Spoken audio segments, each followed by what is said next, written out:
Right after Jesus' baptism, he goes into the wilderness for 40 days and 40 nights. There, he is tempted. He's tested by Satan. Everything is on the table.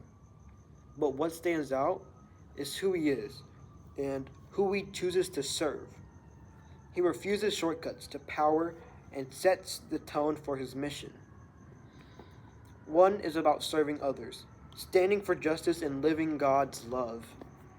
Jesus shows us that true leadership is about humility, integrity, and inclusion, proving he is the Messiah.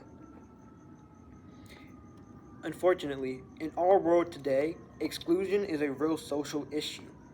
It shows in forms of racism, hate, and discrimination.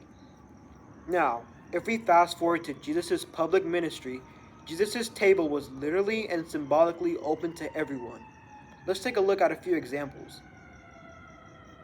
In Luke chapter 5, verse 29, he dines with tax collectors whom people despised.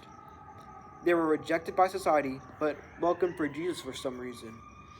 In Luke chapter 7, a woman considered a sinner anoints him in public. He offers her acceptance and a place at his table. In Luke 19, he shares a meal with Zacchaeus. He is a greedy tax collector. For this he is well known, looked down upon everyone. Yet Jesus still decides to include him. In those days, meals were more than eating. They defined social belonging. Jesus' table fellowship was never about character. It was about inclusion. And while he was doing that, he redefined holiness. His table was a movement that rejected exclusion, oppression, and hatred, showing that God's love is for everyone.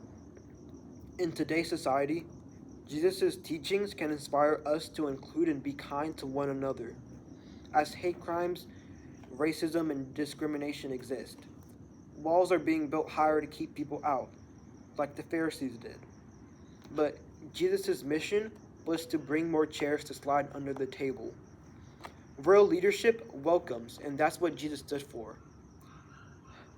This year in Los Angeles, as of October 26, 2025, there has been a total of 1,350 hate crimes, which is almost double from last year.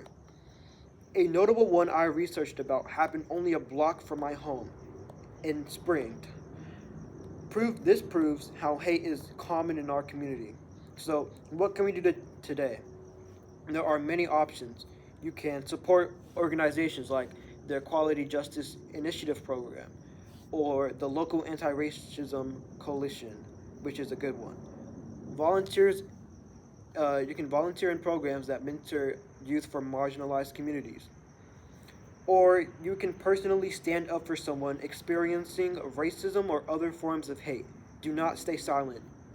For me, this story has changed how I view leadership. It reminds me to sit beside the forgotten, speak up for the oppressed, and make it my job to make sure nobody is left out. Character is about courage, inclusion, and leadership is about service, justice, and community, just like Jesus did.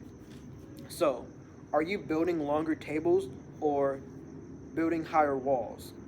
Jesus' table was big enough for everyone, and in a world that will continue to struggle with hate, Jesus' mission calls all of us to do the same, to break bread with the marginalized and slide a seat under the table for the outcasted.